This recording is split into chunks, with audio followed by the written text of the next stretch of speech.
Bukas ang Sagada para sa lahat ng gustong bumisita.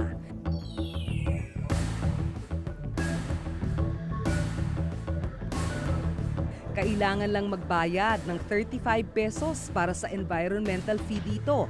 Dito nang gagaling ang pondo para sa pagpapanatili ng kalinisan sa Sagada.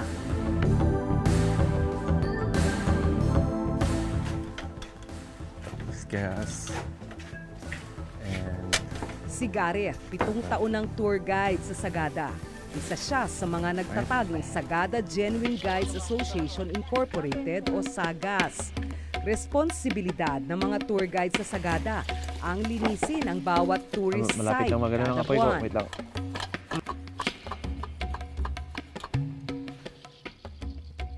Alright, so ito yung mga plastic para sa mga napupulot namin sa loob, na ilagay namin sa labas para accessible.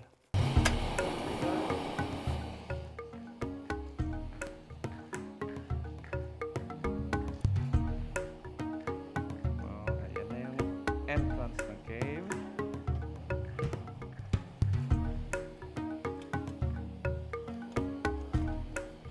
This place is sacred. Ito ang Sumaging Cave. So, pagpasok number 1, yung mga kalat nyo, ibulsan nyo na lang, okay? Tapos kung hindi, sabihin nyo lang sa akin kasi may plastic. Bukod sa lampara, nagbabaon din sila ng plastic para sa basura. Walk like a monkey muna, walk sideways pag nahihirapan. Kami ang pinakamalaki actually. We serve as 90% siguro na responsibility kasi kami ang ambassador dito sa mga turista. So we serve as tourist police para sa mga turista na pupunta dito. Sa Sumaging Cave sila madalas maglinis. Ito ang pinakamalaking kuweba sa Sagada, kaya kilala rin ito sa tawag na Big Cave. Highlight ng Sagada Tour ang pagpasok dito, kaya ito ang isa sa mga paboritong pasyalan ng mga turista. Pagitaan niyo yung mga rocks. Iwasan yung hahawak dito ha. Ito ay pure guano. Let's go down. Okay, dito na. 1 foot down, the other here. Tapos, lean back. Sa araw na ito, ipakikita ni Gareth kung paano nila sinusuyod ang kuweba. Pero sa 1.5 kilometro na lakaran sa loob ng kuweba, hindi lang pala iba't ibang rock formation ang aming makikita. Sa kuwebang ito, walang lihim na hindi mabubunyag. Sa mga pagitan ng bato kasi makikita ang iba't ibang klase ng kalat. Hanggat kayang isuksok, isusuksok. Hanggat kayang itago, itinatago. Mga naanod ng tubig. Pansyon. Other candy wrappers and ayun. Nandiyan ang balat ng candy.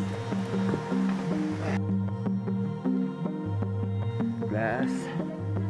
Ang upos ng sigarilyo. Kahit saan sinusuksok. At maging sanitary napkin ng babae. Okay, so ito yung mga ng mga babae, tapos ito yung mga upos ng sigarilyo. So, lalagyan natin na dito.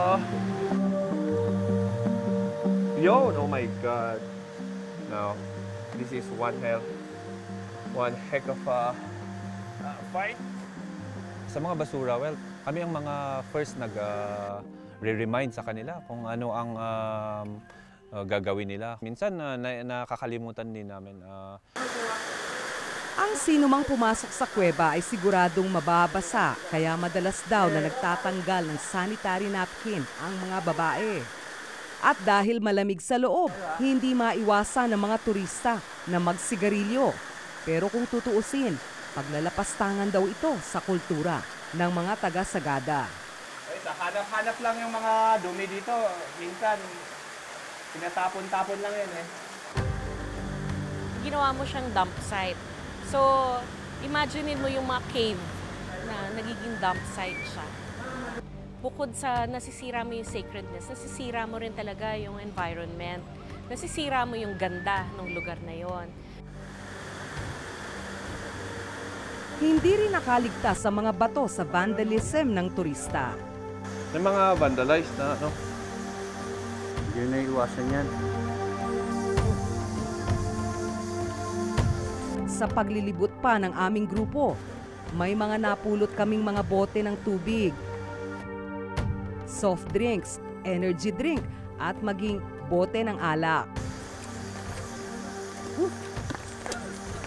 Chinelas. Mayroon ding mga tsinelas na sira, Dami na akong chinelas, collection. mga piraso ng tela, Shirt. bahagi ng nasirang sapatos, Patos. at kung ano-ano pang bagay na hindi naman dapat makita at iwanan sa kuweba. Oh, this is one pair of socks.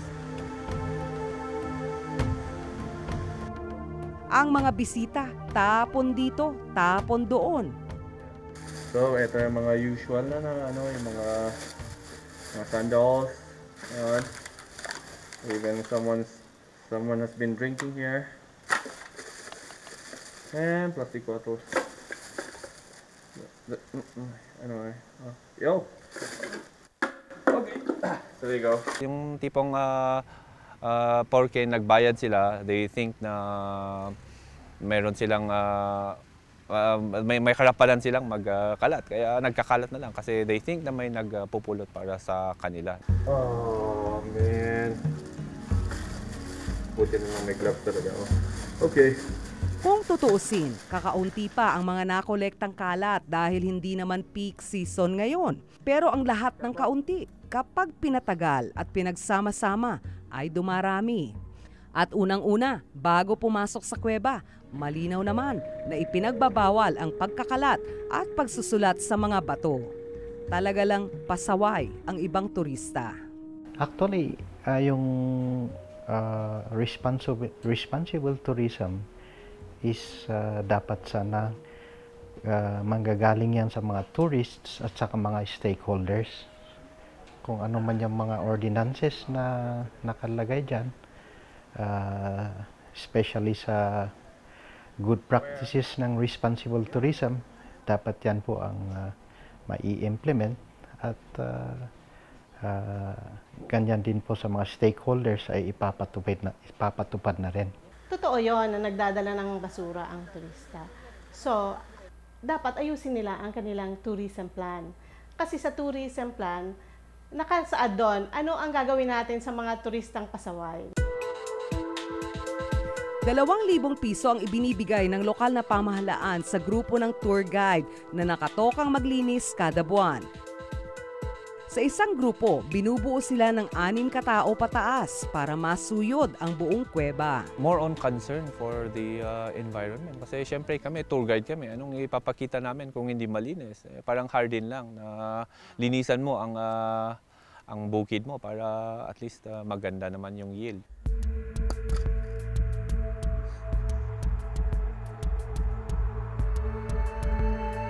Iniwan na ni Gareth sa isang tapunan sa labas ng kuweba ang nakolektang basura.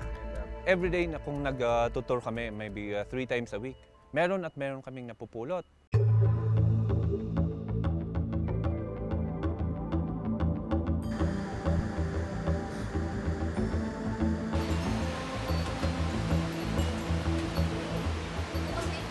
Lumipas ang isang araw. Sa kasagsagan ng bagyong Ining, binalikan namin ang basurang itinapon ni Gareth. Well, I think sapat naman yung suporta na binibigay ng local government. They give us fund na mag-clean sa mga environment. Kaya lang yung paghakot naman ng yung part nila na paghakot ng mga basura pagkatapos ng nakolekta. Yan ang wala pa sa amin. Ang mga basurang nakolekta sa kuweba, nakatiwangwang pa rin sa pinagtapunan nito.